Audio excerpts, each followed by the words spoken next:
Remember the old days? The pies your mother used to make? You'd go into the kitchen, there's Mom breaking eggs, beating them. There'd be rich country cream and sugar and fresh fruit and real vanilla beans and butter. Remember all that? Well, you can forget it.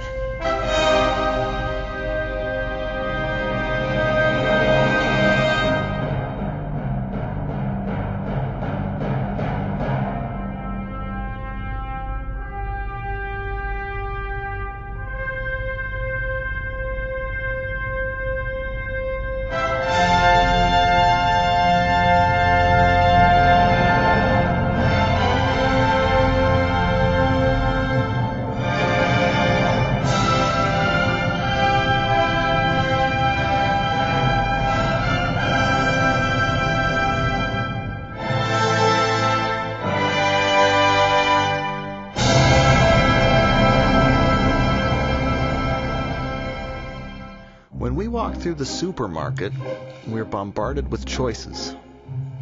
Fresh or frozen. Low fat or lots of fat.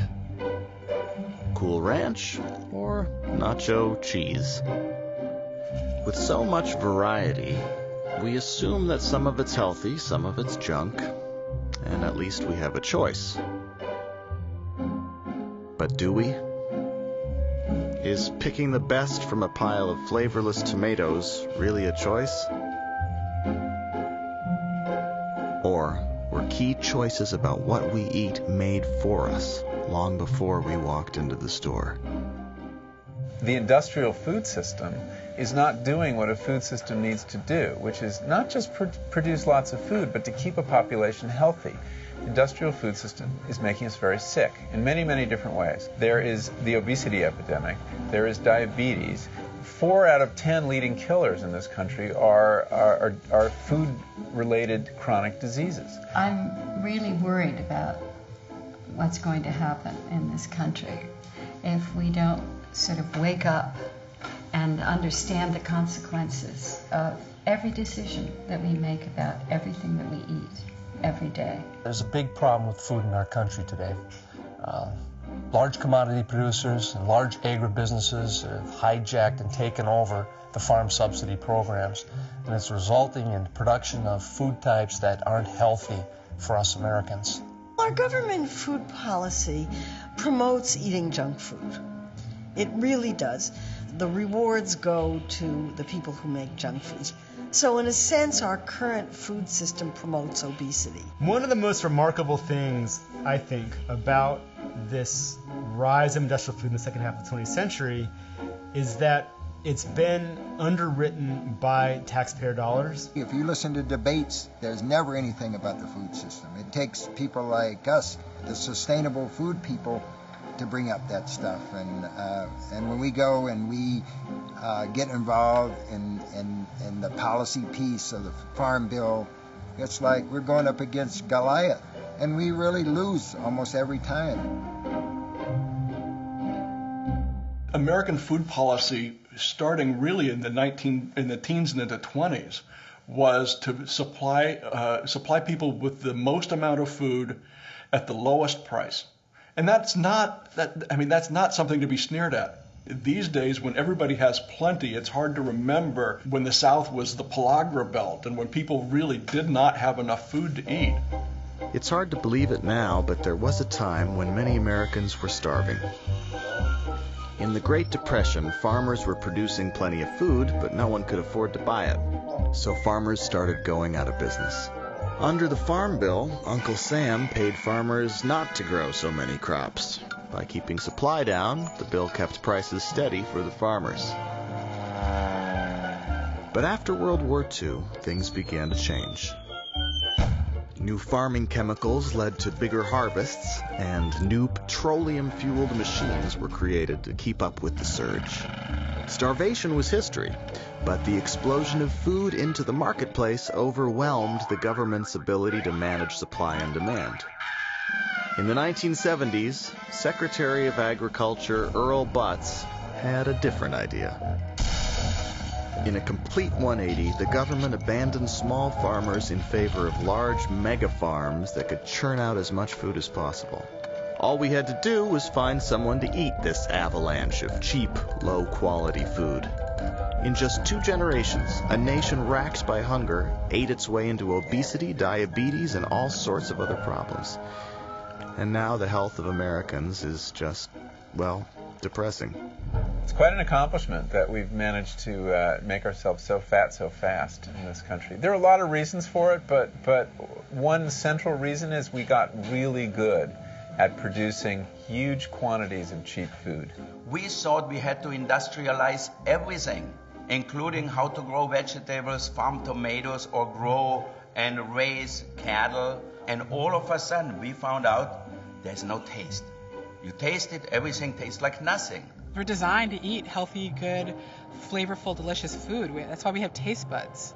If we didn't, if we were just supposed to eat paste, we wouldn't have taste buds, right? Studies are also showing that the intensity of aromas and flavors from properly grown vegetables are stronger, and it goes hand in hand with nutrition. There's more micronutrients, there's more macronutrients like vitamin A, there's more antioxidants. There's no question anymore that the nutritional quality of our food supply is declining with time. The food system has serious problems. It's not doing what we need it to do, and more people are recognizing that. To develop other ways of feeding ourselves, other whole systems for feeding ourselves, is very wise and the precautionary thing to do, given how the industrial food system is struggling right now. So, food in America is a sad story of unintended consequences. Government got us out of the frying pan and into the deep fryer.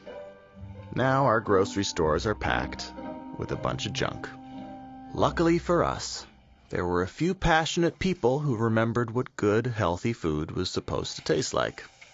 But the battle lines for this food fight were drawn in an earlier conflict. Actually, it was kind of a big one. With the outbreak of World War II, food wasn't just food. It was national defense. Among those called to the armed forces, we discovered an appalling number of young men who were undernourished or improperly fed, and not up to the standard of physical fitness essential to a hard-fighting army. 400,000 were rejected, many because of physical unfitness due to malnutrition. War and agriculture have all sorts of connections. They have since World War II. As the saying goes, an army marches on its stomach. So, the army spent tons of money figuring out how to get food to soldiers fighting overseas. They came up with some nifty ideas: dehydration, flash freezing, and lightweight packaging. Portability was the top priority. Taste? Not so much. This necessity to get calories to soldiers to keep them fighting in the field turns into this ability to market processed food to average working people. Enter the K-ration, grandfather to the modern TV dinner. These war foods are also bulwarks against famine and catastrophe. To produce them, we have a new industry. This company intends to make K a packaged meal business when peace comes. Thanks to the war, we also learned how to make bigger and better bombs, and it turned out the same chemistry could be used to make bigger and better fertilizers. You see, plants need nitrogen to grow, and we'd never found a good way to get it to them. But with the new artificial fertilizers, we could give plants all the nitrogen they could want, and big agriculture exploded.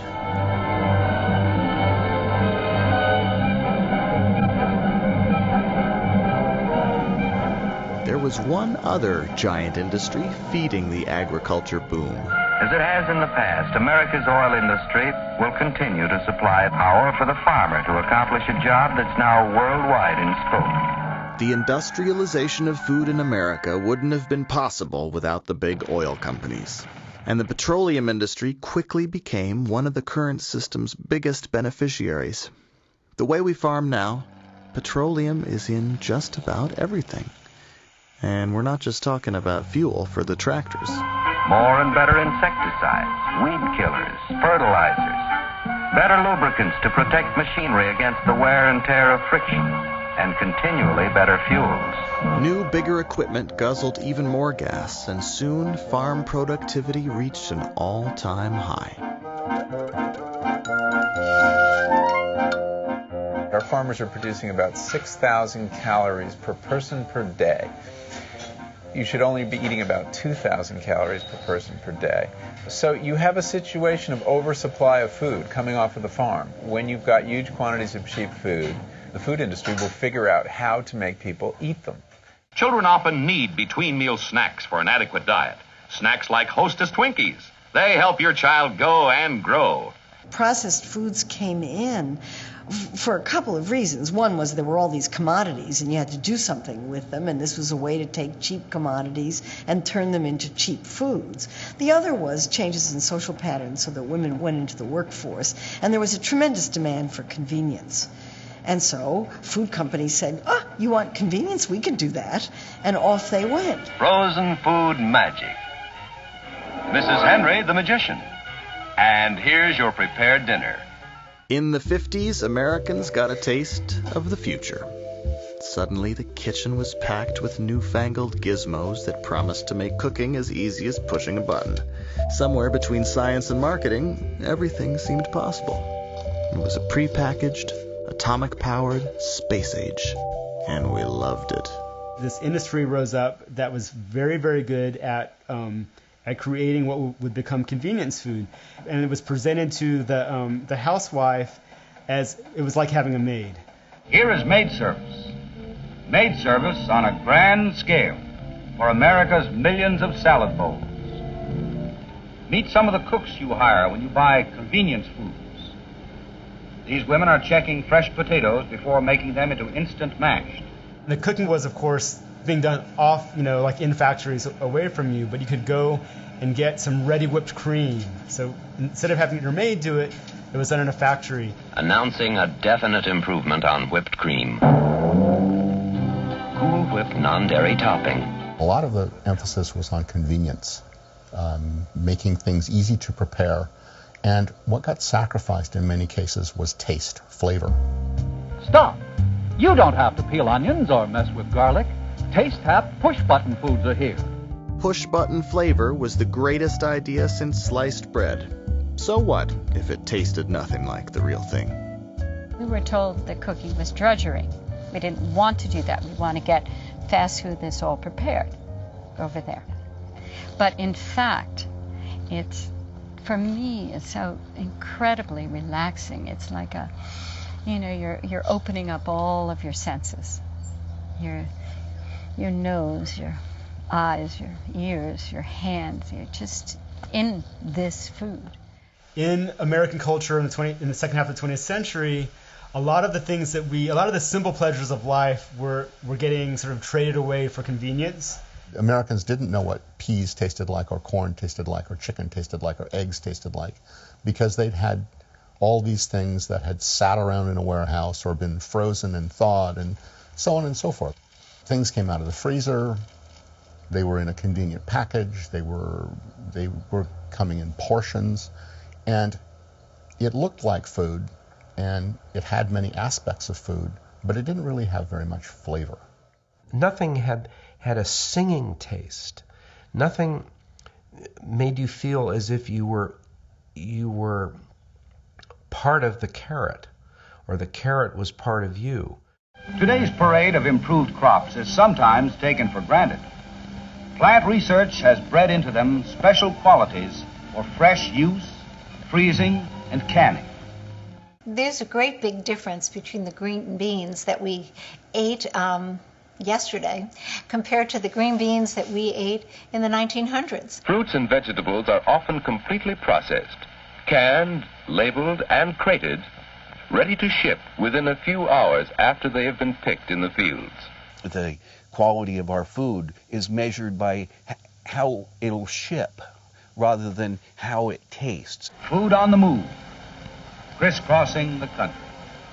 In that traveling, they lose their taste. The chemicals that are used on them result in a product that just doesn't taste as good as the old-fashioned one. The tomato is a prime example. It's been selected for storage and for keeping rather than for flavor and the qualities the consumer really wants in a tomato. They have to be picked green and packed and held in freezers and refrigerators and shipped long distances. And so they don't have that those quality sugars that only come at maturity. And the nature of the sugars change as a fruit ripens, and it's those sugars that really are very important in bringing the quality of a fruit to us. Supermarkets need their thing to look the same way completely, have everything the same size, the same color. This one is like eating cotton. You know, it has no flavor at all. Why eat it and why pay your money? Why spend your hard-earned money on something which has no flavor? Industrial agriculture had essentially ruined the quality of most American produce. This was the era of those 3 little pink tomatoes in the cellophane container in the little plastic box. I'd forgotten about tomatoes. I'd forgotten about, when I was 2 years old, eating my way down a row of peas. I'd forgotten what food tasted like. I'd forgotten utterly. It was like I had a really bad cold during the 1950s. Taking a nation that thought Twinkies were good for you and reminding them what real food tasted like wasn't going to be easy. In fact, it would take a revolution. The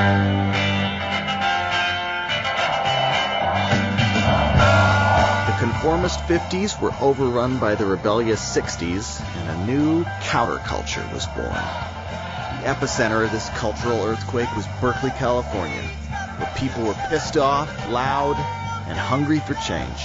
I arrived in Berkeley sort of front and center on the free speech movement that was going on right at the time of the Vietnam War, and there were a lot of protests and kind of a feeling that we had to create our own culture, if you will, sort of our counterculture. A very important part of the 60s counterculture was this idea that the personal is political, and that you could not separate your politics from the conduct of your life, and that how you lived and how you ate all of this was a political statement. The food movement did have its beginnings in the political movement. We wanted to change all the ways that we were doing things. People were starting farms, growing their own food. There was this understanding that industrial agriculture was part of the military-industrial complex.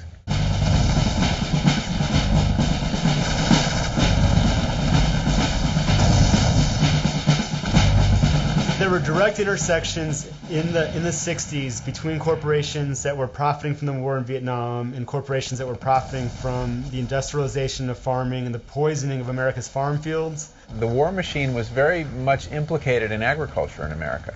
Monsanto, the maker of Agent Orange, was the maker of the worst pesticides.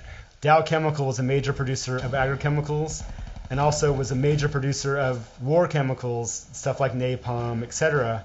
The same company was actually poisoning our farm fields and poisoning peasants in Vietnam. There was this real sense that in fighting the Vietnam War, you were fighting a set of companies that were very implicated in that. I was definitely part of that kind of thinking, which led ultimately to my opening the restaurant. I think Alice thought there was something missing from the revolution here in Berkeley, and that was adequate attention to the sensual component, to the pleasures of everyday life, and specifically food. Most of the people in the free speech movement were classic 60s radicals. They didn't care what they wore, they didn't care what they looked like, they cared nothing for aesthetic values, they certainly didn't care what they ate. They ate chips and beer all night. It always offended me the way people were eating out of paper bags on the table and bottles of Coke and all the rest. And here we were talking about big corporations, and they're buying from them. Alice began catering the revolution, essentially. She was feeding people who were holed up on campus, closing down buildings. She just began to develop the idea that maybe she'd like to have a restaurant, that maybe there could be a restaurant that would embody all these values that she had become so deeply committed to. Alice wanted to combine her love of food with her passion for politics. Little did she know, by opening Chez Panisse, Alice Waters would be firing the first shot in a culinary revolution. I wanted it to be a political place. I wanted it to be a place where people brainstormed ideas and diverse groups of people gathered in conversation with good food. She always believed that dining together around good food is progressive in itself and would lead to talking about the real problems in our personal lives as well as in the society we needed to change. The subversive aspect is to introduce people to new things that they like. not to beat them over the head with rhetoric. That has never converted anyone to anything. Chez Panisse leads with pleasure. It's about pleasure first. Everything else follows. The sort of revolutionary idea that pleasure is important, that pleasure is under attack from the process of industrialization, ended up resonating a lot with people. The restaurant was this great experiment, and it pulled in people, educated them. It was a continual astonishment and a source of enormous pleasure. Chez Panisse was a place for people to come and share their views and share their lives and become part of something bigger than just a restaurant. Chez Panisse was a popular place to enjoy a great meal and some enlightened conversation, but it wasn't about to change the world. At least not yet. It was still missing one crucial ingredient: an out-of-work architect whose hobby happened to be gourmet cooking. I think what really turned the corner for Chez Panisse in a lot of ways, and for Northern California, was when Jeremiah Tower showed up to work there. Jeremiah Tower came to the restaurant early on, and I was a very insecure cook, and he was a very strong sense of, I think that's how to say this diplomatically. Imperiousness. Great confidence. Trying to be a little diplomatic but not be too diplomatic. Energy. Condescension. I was very insecure in my cooking, and he wasn't. He was very pretentious. Elegant. Swashbuckling. Let me think. Okay. He just had these beautiful ideas and was ready to accomplish them in all the detail. Jeremiah came in with that sense of, there's no other way to put it, flamboyance. Of this is going to be spectacular. You're not going to believe this. You're not going to believe what we're going to do here. He came with this immense fund of knowledge of classical French cooking. Somehow my brain was wired so that I could read a 200-year-old recipe and taste the food. So that helped me later on. I knew what the flavors had to be, and once you know that, you can actually find your way there. Alice was kind of, hippie, wearing Mary Jane shoes and funky old dresses from the 20s, but she fell in love with this big, blonde, glamorous, totally self-confident character. Jeremiah was a marvelous cook, and he completely transformed the restaurant. Jeremiah produced these spectacular multi-course meals with different sauces and unheard of ingredients and recipes that literally had never been seen before in the United States. This is at a time, of course, when chefs weren't glamorous. They were just workmen, technicians. He was an artiste. Jeremiah and Alice were fearless in their culinary risk-taking. They created menus that celebrated their love of both food and culture. Themed menus with a literary twist. A tribute to Alice B. Toklas, for example, or a Gertrude Stein dinner.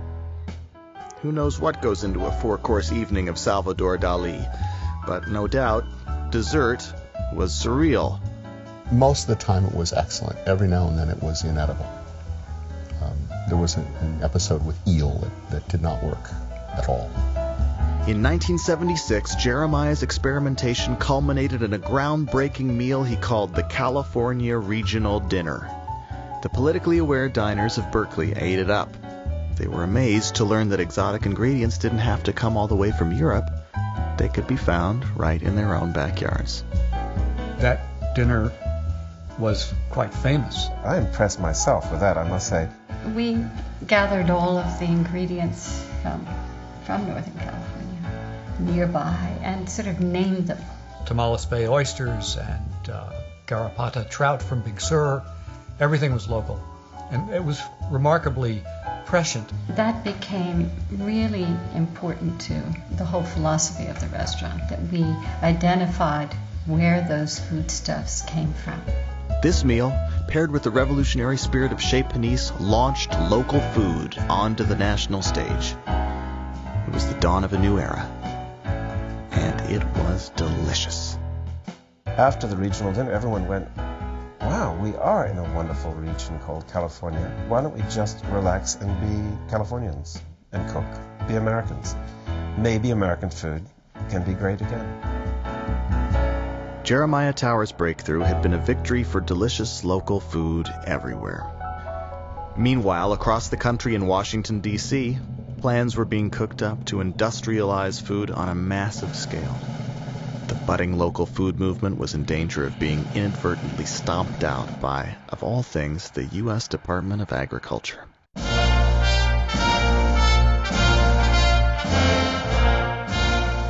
I announced the nomination of the new Secretary of Agriculture on Armistice Day. She's been wondering what became of the truce. I, Earl Lauer Butts. I, Earl Lauer Butts, do solemnly swear. Do solemnly swear. Before Earl Butts, the goal of federal food policy was careful management of supply and demand. This was about to change. We're going to make this industry pay. And the way you make it economically attractive is to regain respectability for a very simple 6-letter word. It's spelled P-R-O-F-I-T. Earl Butts was a very mercurial character. He was a very flamboyant character. He shot straight from the hip. I've got a name that lends itself to puns, and I'm the first one to pun on it. Some of my friends at Purdue University sent me that sign the other day. He was a professor at Purdue and executive with Ralston Purina, and when he became secretary of the Department of Agriculture, he very much bought into this idea of farming as a way to create cheap food. For 40 years, my philosophy has been on the side of the private sector. He started the process of peeling back and dismantling these New Deal mechanisms and basically telling farmers to plant fence row to fence row, don't leave any land fallow, grow as much food as you possibly can, and if you're not big, get big or get out. Earl Butts set out to apply his big business mindset to agriculture. His pitch to farmers was this: grow as much food as you can. We'll do our best to help you sell it. Anything you can't sell to Americans, we'll slough off on the Russians.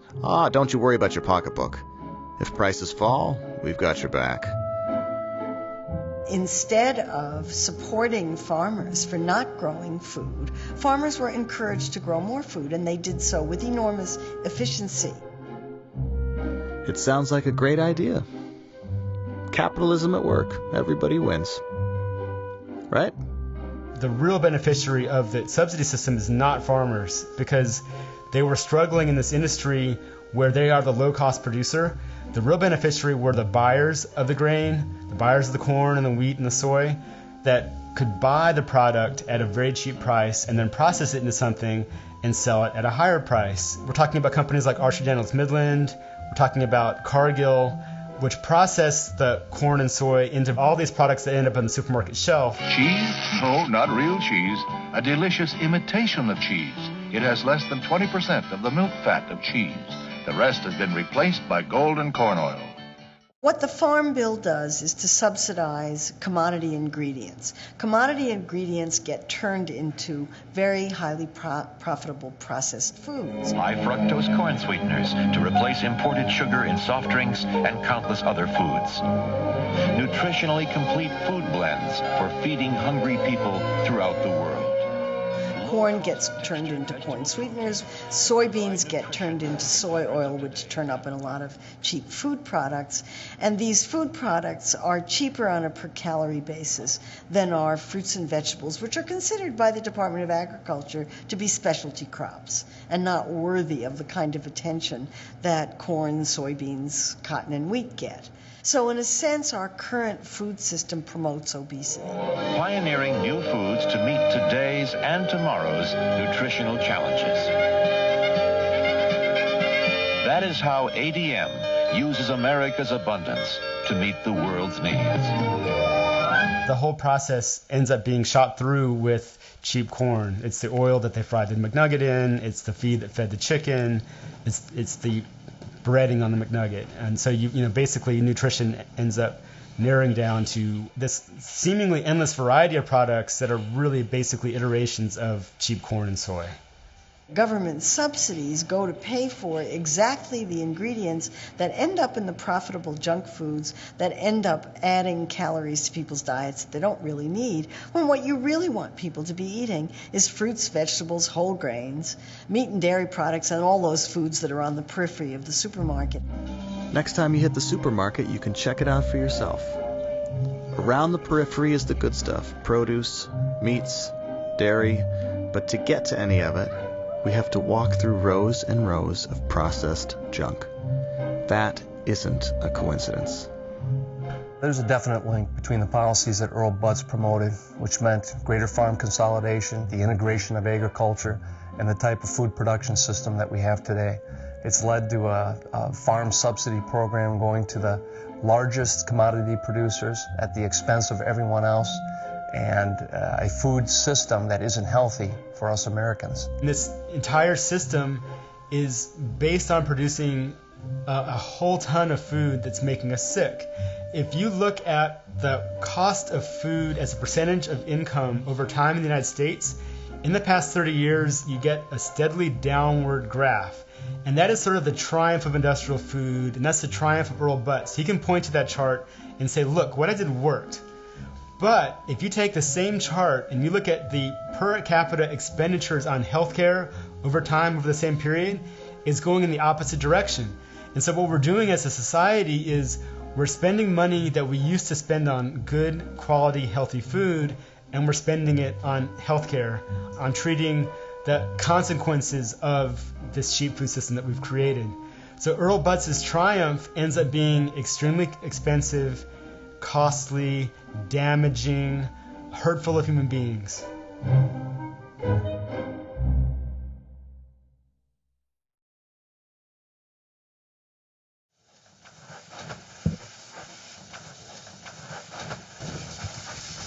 This is common old-fashioned genetics. That's what we always use.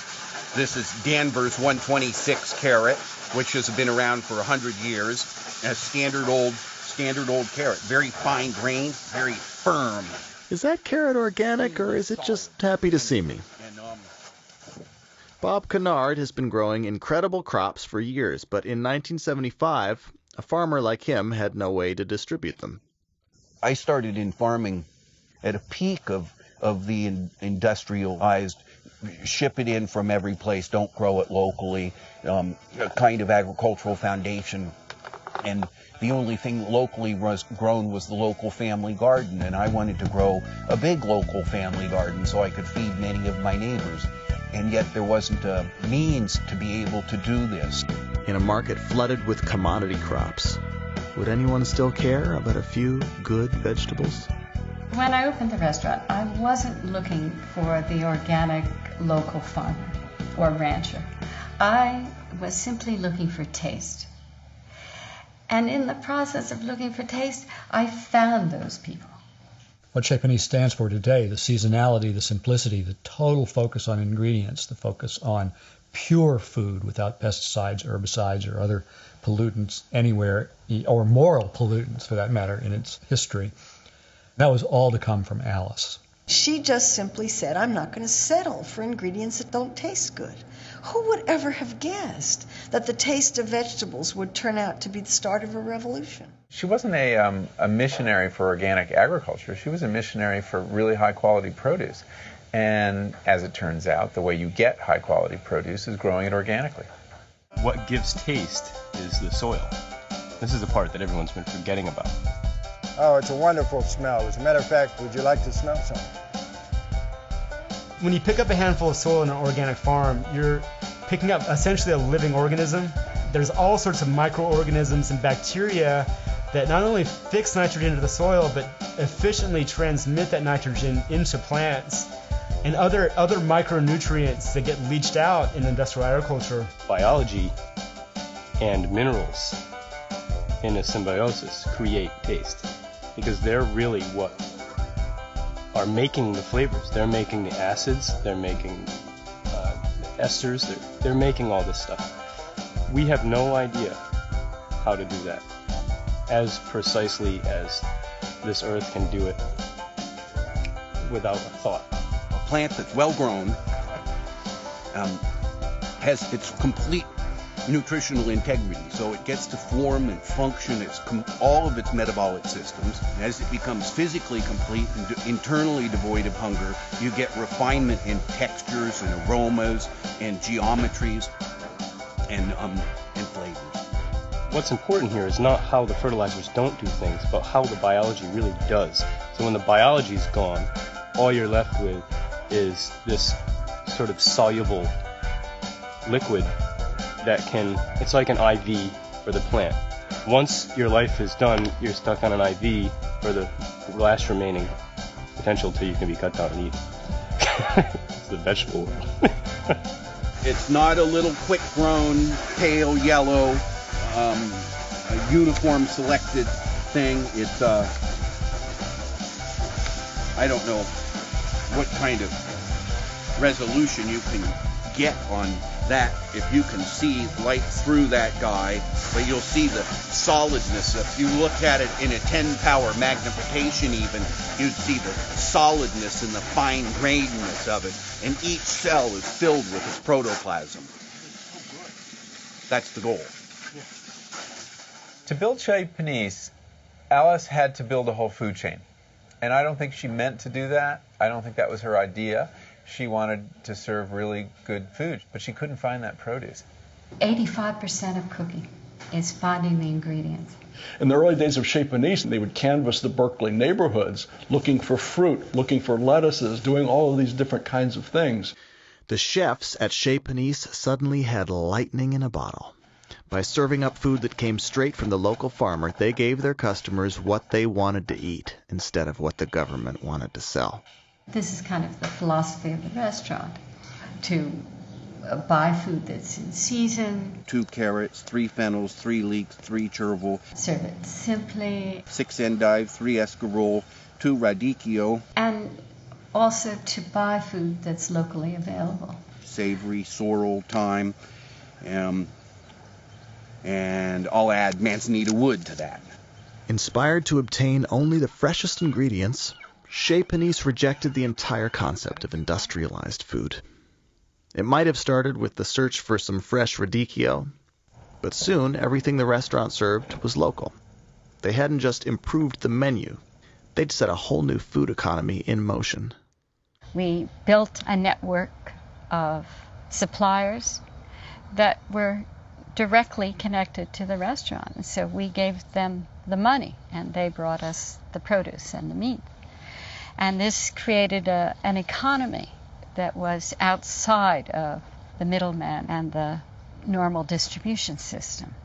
Farmers markets came into the mix in the late 70s. The enabling legislation in California was in 1977. All of a sudden, a farmer who grew something that was different or grew something that had great flavor could get paid more money for it.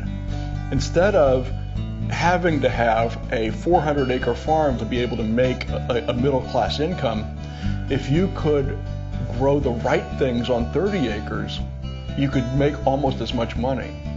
And I think that there was a real symbiotic relationship there between the chefs who were looking for the most perfect, most pristine, most flavorful ingredients, and these small growers who were saying, you know, I never wanted to be selling to Safeway in the first place, so now here's someplace where I can actually sell things, I can make enough money to keep my farm going and do things I feel good about. The farmers market was a wonderful venue, and all us little farmers got to sell stuff direct to the customer, and coming to those farmers markets came restaurateurs that, they have diversity, we have choice, we have something different than the restaurant down the street has. They became inspired, and they inspired us, the restaurants back and forth. The fact that chefs come to the farmers markets and they kind of create a scene around a farmers market, and then they market that product on their menus where they'll identify a farmer, that makes a huge difference. By highlighting their ingredients and naming where they came from on their menus, high-profile chefs refocused the spotlight on local farmers. And the public followed in droves. Why not shop where the chefs shop? With the movement in full force, Americans realized when it came to buying food, we finally had a choice. During that 5-year period of time, Farmers markets proliferated all around the Bay Area and down into Santa Cruz, where most of these counterculture people arose that wanted to grow and provide foods for the local marketplace. This was a movement that was already gathering steam. And the more farmers markets there were, the better the farmers did, the more people went into small-scale organic farming, and so the choices multiplied, and the integrity of the operations increased as well. Now there were farmers springing up all over the place and raising food that was just better and better and better. Farmers markets allow farmers to recapture more of the food dollar. It basically gets them out of the commodity market, of selling an undifferentiated commodity that's going into a huge pile with everybody else's potatoes or everybody else's milk, and suddenly they're connecting directly with the end user, which is to say the eater, and not the whole commodity system. And that's an enormous boon to them, not to mention to us eaters. For more than 25 years now, American chefs have been seeking out the best ingredients and finding them locally. But you don't have to run a world-class restaurant to get your hands on the good stuff.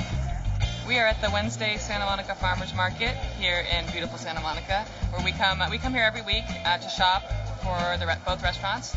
This is the big market. That's why we all do what we do. Yeah, look for what's growing now, what's beautiful, a special surprise, and then also to talk to the farmers and find out what's coming up next, and just to kind of get invigorated and excited about what we do. If the market went away and someone told me, like, okay, well, you just call this number and order whatever you want, I literally don't know what I would do. I mean, I would maybe have to go do something else. There's a lot of good reasons to buy locally and to work within the local framework. Environmentally, it's a better thing. The food tastes better. It's better for us. It's not pumped full of chemicals. It's not picked early and gassed to become ripe when they want it to become ripe. It's not been sitting on a supermarket shelf. For me, at the restaurant, I think the choices that we make every day are choices for the small, independent guy, the local farmer over the big grower, the agribusiness. Political activism never tasted so good.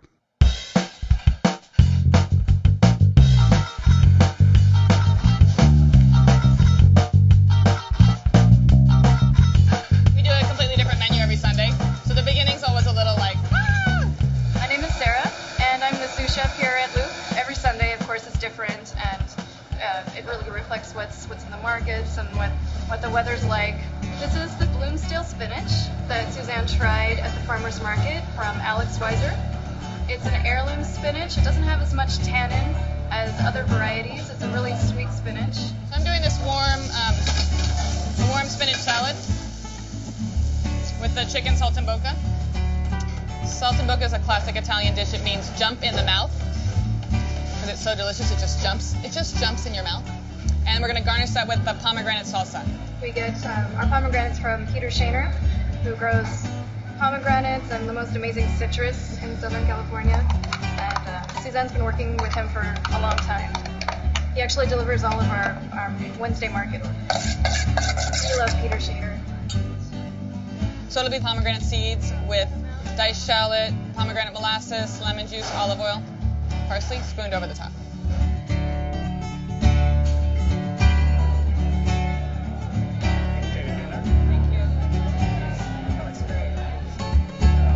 Working at Luke really is a dream come true. Working with Suzanne is amazing, and it's, we get to work with the farmers and we get to go and see them at the market. That's why I work here.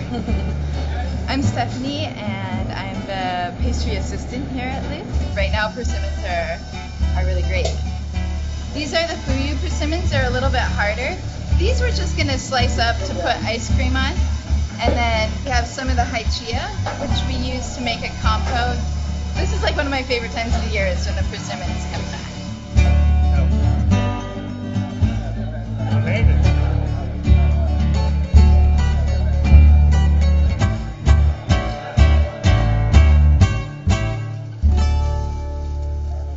Nationally, I feel like California cuisine has sort of moved east. Definitely when I eat out in New York, I feel it much more now than I did 5 years ago or 10 years ago.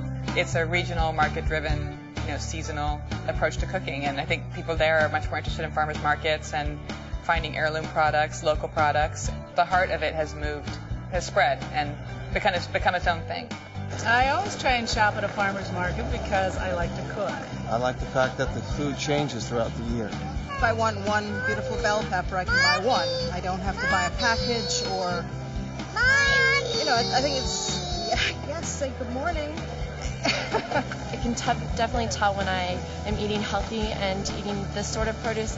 Well, I really want to buy everything that's local. I don't want to use any unnecessary fossil fuels if I don't have to, and it also tastes better. Often we bring our dogs. It's a lot of fun. So the food's definitely healthier for my daughter, and I like it myself. It tastes better. I'm big on the eggplant right now. I don't know why. Sometimes we even take little things and plant them at home, too. It's just one other part of New York. Honey, why don't you shop? I shop here because everything is fresh, straight from the garden. It's real, natural. The Northeast has some terrific food. I just was at the farmers market this morning and brought some great organic strawberries, TriStar strawberries. Yeah, where are the strawberries? You sold them all, and I don't have any for today. Is that what you're saying? Yes. Call him. Who is that? John George. Hey, John George. Hollywood. Can you come here 1 second? I just want to grab them one strawberry. Hold on. TriStar is a real small, fragile, it's a non-commercial variety.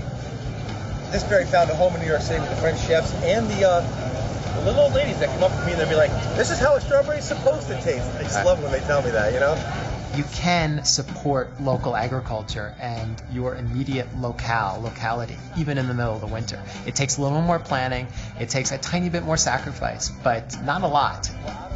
I think this whole thing is spreading all over the country.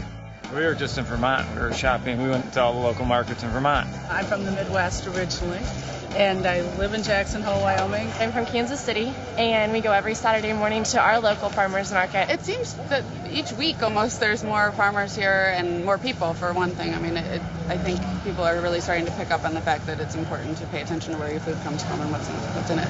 25 years ago, it was this tiny little snowball. Today is like a big steamrolling avalanche moving forward. It's not stopping, it's continuing to move and bigger and better. Farmers markets are starting to take root across the country, but it's not so easy for some people to reach them. Wolfgang Puck might be up to his ears in arugula, but what if you live in a low-income area of an inner city, or in a region that's buried in snow half the year? Some people can't even track down a Dole banana, let alone a local farmer. Thankfully, a handful of political activists are stepping up to fill in the gaps.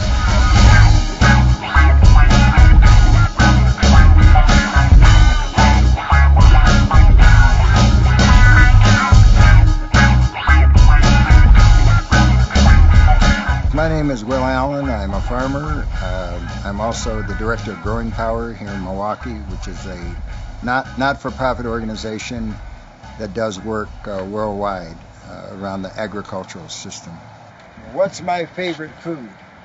I don't want to say goat. Growing Power exists to try to make sure that healthy, safe, affordable food is available for all people regardless of their economic status. Food means a lot of things to me. Of course, looking at my size, you can tell that I've always ate very well. Growing up on a farm, food has meant to me being able to eat in a sustainable way. Of course, back then we weren't talking about sustainability or organic or whatever, but we always grew food without chemicals, using natural means. The reason that big ag doesn't grow delicious food, that's not really their aim. Their aim is to make dollars. To grow delicious food, you got to grow soil. This comes from compost. This also comes from the food waste from the corporate food system that comes from California. And it's stuff that they didn't sell, pallets of apples and tomatoes and that sort of thing. He says he's giving us nothing because... Let me just hold on. I'm going to show you something. I know Jim. I've known him for 30 years. Hey, Jim. Nice looking greens. Here's Will. This Will. Hey, listen, we want to get your waste. I understand we didn't pick it up a couple of times. We'll start rolling Monday. That's how it's done. It's done. It's done. It's done. It's done.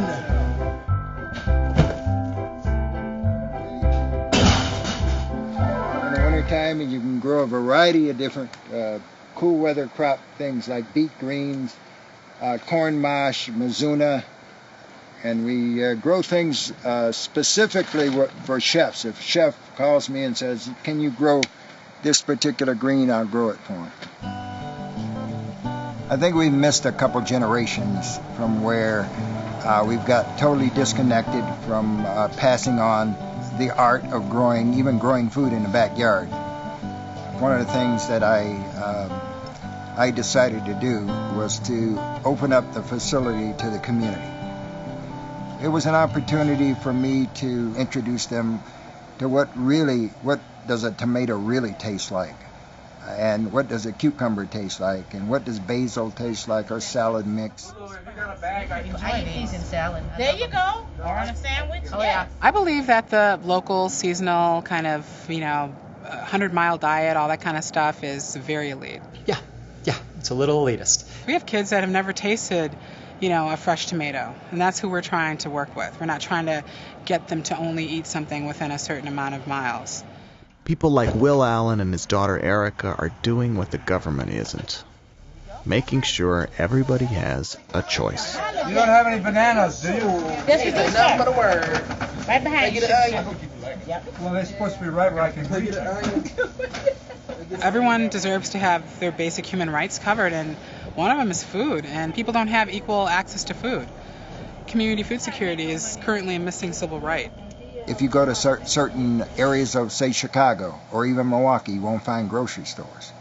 So people have to eat at corner stores. They can't eat food like we have here. If people don't have good, nourishing food, they can't be productive, they can't be healthy. I mean, those things are all mitigating factors in ability for a community to thrive, and we don't have that.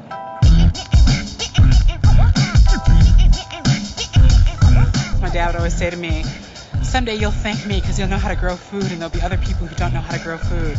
And it's, it's pretty prophetic, because that is the state of affairs, that we have generations now that not only don't know how to grow food, they don't even know what all the food tastes like. They don't know how to prepare it. Some of those basic things that you need as a human being to sustain yourself. This garden is the Cabrini Green Community Garden Partnership. I think most people in America know about Cabrini Green. It's one of the first housing developments that was put in. Many generations now have grown up in what was once designed just to be temporary housing. It's predominantly African American, very, very low income, very disenfranchised. This garden is approximately 1/4 of an acre of surface growing space, but it's probably like more of an acre because of the compression of how we grow produce. I would say we could probably easily feed 200 people a week. And this garden, I think, exemplifies how food production can be beautiful, can be educational, and can also be very profitable. People have to take control of their food system. People have to grow in their backyard. Get rid of the lawn. Really, this is about, addressing power and privilege and doing so through food. What we're doing is Civil Rights Part 2. It's part of Dr. Martin Luther King's dream of beloved communities, and part of that is having fresh, safe, healthy food. So we're doing it.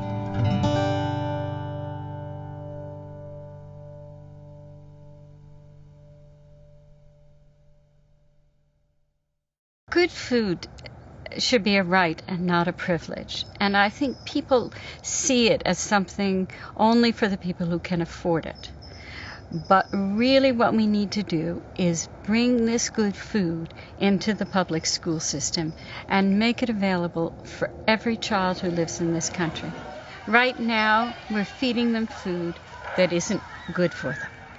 School lunch is making our kids sick. The CDC has said that of the children born in the year 2000, 1 out of every 3 Caucasians and 1 out of every 2 African Americans and Hispanics will have diabetes in their lifetime, and further, most before they graduate high school. The result's going to be these same kids born in the year 2000 are going to be the first generation in our country's history to die at a younger age than their parents. So food is making our kids sick, and school has to take the lead. Schools absolutely have to take the lead to turn this around.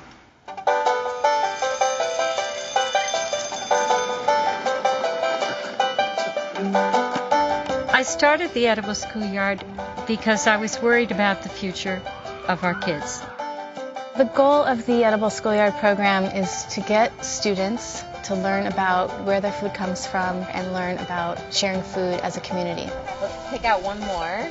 At the beginning of the year, it's always important to bring the sixth graders into the garden through food and through taste and through seducing them into the project. And one of the ways that we've done that is over the years we've developed a sort of tradition of every sixth grader harvesting, grilling and eating a fresh ear of corn out of the garden. So that's what they're doing today.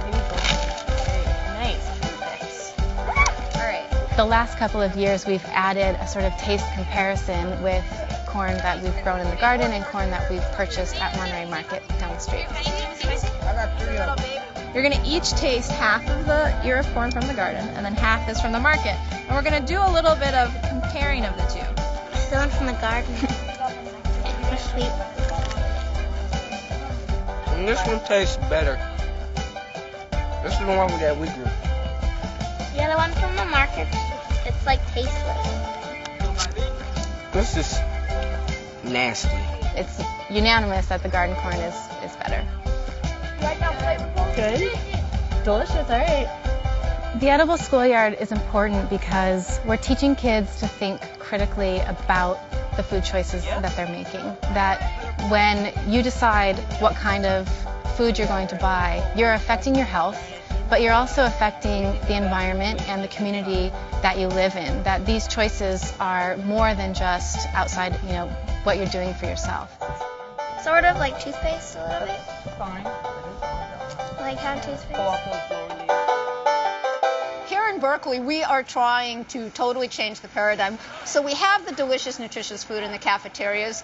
We are coordinating that with our hands-on experiential learning and cooking and gardening classes, and as well academic curriculum. So we're really trying to change children's relationship to food to save our kids and probably the planet as well. We need to bring this delicious food into the public school system and feed it to every single child every single day, from kindergarten all the way through high school. The goal is to make edible schoolyards around the country in programs, school programs nationwide. What we need is to get politicians to say, these are important, we need to fund this, we need to give money towards educating kids about where our food comes from. Cheers, everybody. Cheers. A lot of people have gotten together to figure out how to create a program that can really feed our children. But this isn't a program that can be funded in this way, because we're talking about rebuilding kitchens, we're talking about hiring of teachers, we're talking about paying farmers the real price of food. And we either pay up front for this or we pay out back. This needs to be funded by the federal government, by the state government. Nobody is standing up for our children, and that's what we as citizens in our country of a democracy have to do.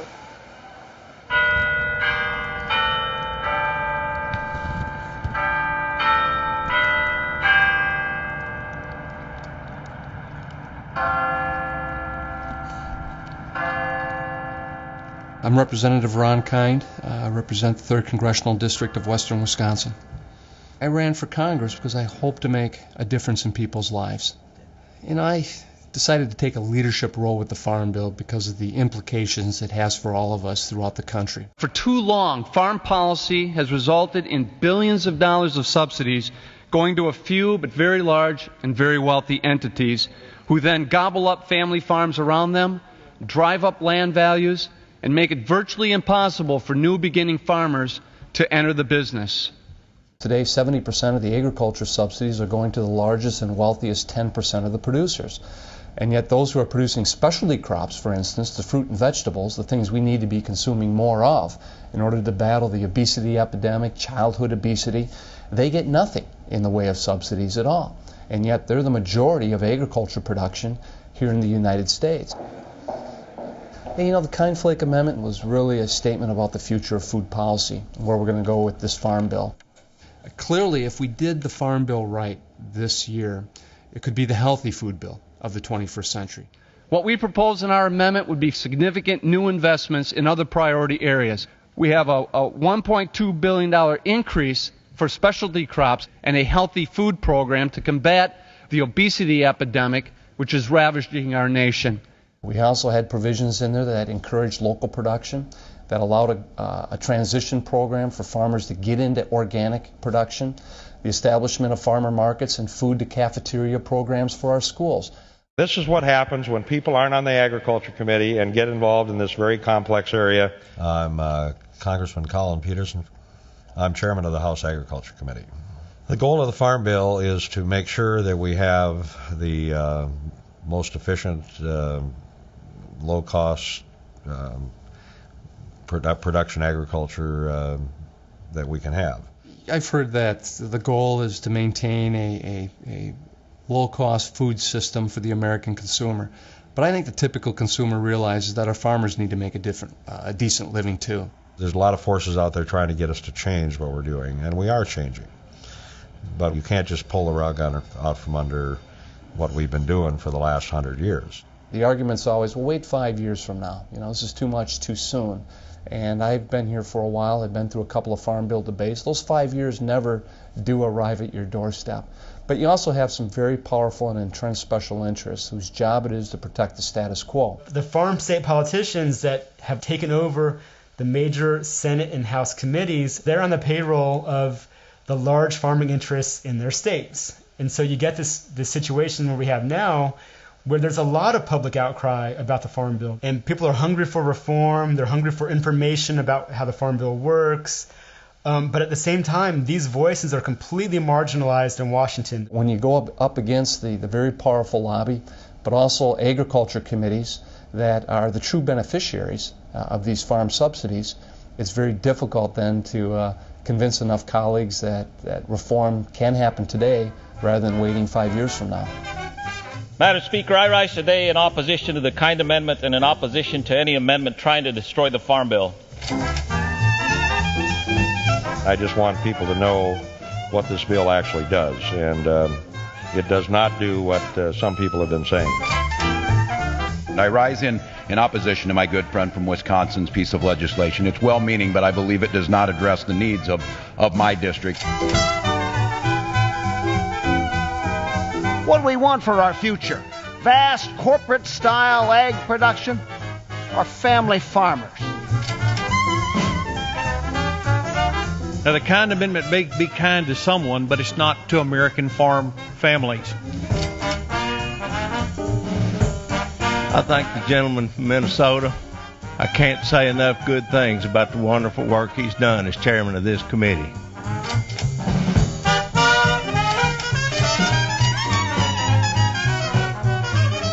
Madam Chair, the fundamental fact is that when you've got 2/3 of the subsidy program in this Farm Bill going to just 30 congressional districts who are well represented on the committee, I think it's unrealistic to expect that that committee is going to produce a policy statement that embraces reform and new ideas.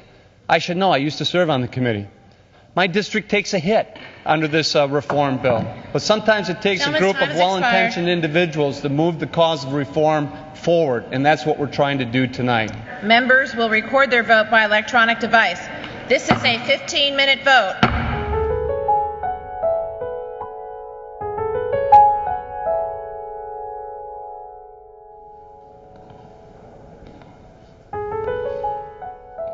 I took up the cause and the fight for this Farm Bill because I think it's important. This is about support for family farms and giving them a fair shake. But it's also a fight over the course of future agriculture. How are we going to manage the lands? What type of food products are we going to produce? It's a fight worth having because there's a lot at stake and riding on the outcome of it. But it's a fight that can't be waged alone. It can only be won through the help and the interest of the country as a whole and the American people. A lot of checks and balances built into the system, but it doesn't mean you can't come to work prepared every day and you can't fight hard for the principles and the values that you believe in. I think the future of reform in the Farm Bill has never been stronger, and as more people get more informed, I think this is going to become a more powerful political message to convince my colleagues in Congress that this is the right thing to do.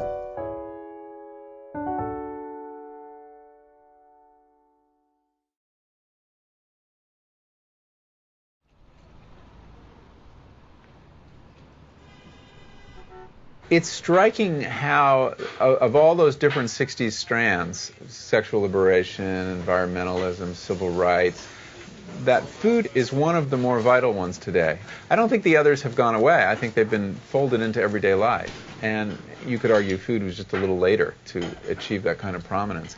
The locally grown food movement is about several things. It's about getting better food and fresher food and not having thousands of miles of transportation involved. But it's also about community. It's also about the kind of community that you want to live in. I like the idea of knowing the people who are growing my food, and I love the idea that I can go and visit the farm and see it myself. I think it's beyond just telling people to eat organic. Now it's about who's growing your food, are they part of your community, are they invested in the health of the community, and how can we get communities to own their food system? It's a way to help transform society. Social activism does not need to be going out in the middle of the street and banging on a drum. Social activism can be making a good meal. Organic agriculture was built with absolutely no help from the government, no help from any institutions. It was really consumers and farmers working together, making that bridge themselves. What we've come to now is a recognition of responsibility. That's a delicious future.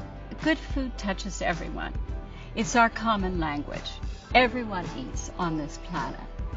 And if we all ate with pleasure and intention, we could really change the world. You can make a difference in this world about food by being more demanding. You go to your local supermarket, you go to your local restaurant, and don't be worried. Demand the best. Contact your representatives' offices in both the House and the Senate. Tell a friend. Build your backyard into a seasonal garden. And keep away from big businesses and out of chain grocery stores. You can support your local farmers and by coming here regularly. It's the easiest thing and it will be the best thing for you. That's it. That's all you really need to do. We have power here, and we don't have to go anywhere. We just have to vote with our forks.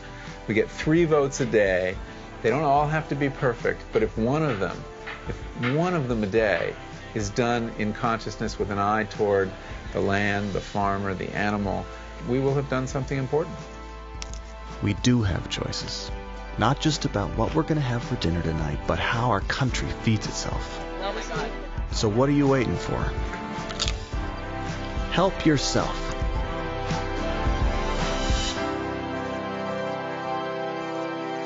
All right, so give us one really good piece of dirt from your... can you do something in 30 seconds? Give me some dirt. A piece of dirt in 30 seconds? From the book. Oh, shoot. Give it to me in 10 seconds. I got to go. Quick.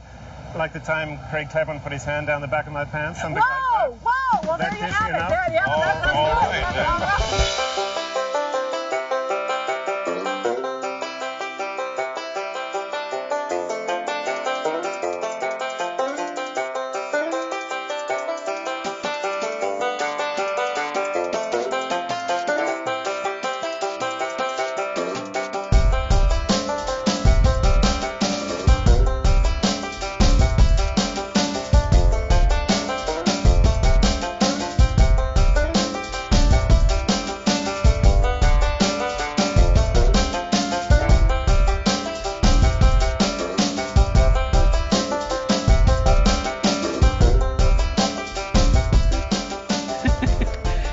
You want me to say that? Nah. I always end up saying controversial stuff. The best one I heard was someone call me the friendly Fuhrer. Well, that's the way it works. A chef is a little bit of a slave driver. We're cheaper than if you eat at the West Beach. Stop it. It's not funny anymore. Yeah, I feel that in my tenure there, I really started the tripe revolution, actually. If I were to do it again, I'd be Jacques Cousteau. We're live at the airport. He has nothing to say because we can't. But I also like beef too. I mean, look at the size of me. I eat well. Hamburger Helper was big when I was growing up. But my mother also cooked very well as well. And one of their writers, with a humorous tone, wrote that the farmer's market was the flea market where fruits and nuts sold vegetables. The first meal she ever made for my dad was a Spam roast. And so I think when he got after the Spam roast, he's like, here's a book for you. The great reason to live in Berkeley is because the quality of life is kind of controlled by people who have a great deal of liberal guilt. One of the carpenters was working and he said, "You're gonna open a bakery? Berkeley's got bakeries already. Why don't you open a hot dog stand? What we really need is a hot dog stand." And I remember thinking, oh my God, have we screwed up?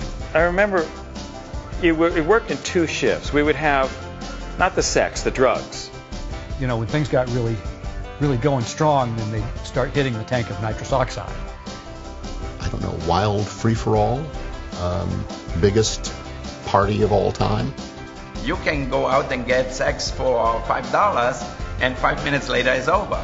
Making love, you take your time. Yeah, see? She agrees already, she said yeah. I talk like that, I can't help it. I think Steny Hoyer said it best this morning. When the president submitted his budget request to Congress earlier this year, we just didn't know he did it on tablets instead of paper. That ties it all together. Now I just have to say it like Meryl Streep. Eating a great peach is like a profound experience, a profound eating experience. Oh my God, the combination of like tart and sweet, and then all of those layers of flavor and the texture, the juice dripping down. Are you getting hungry now?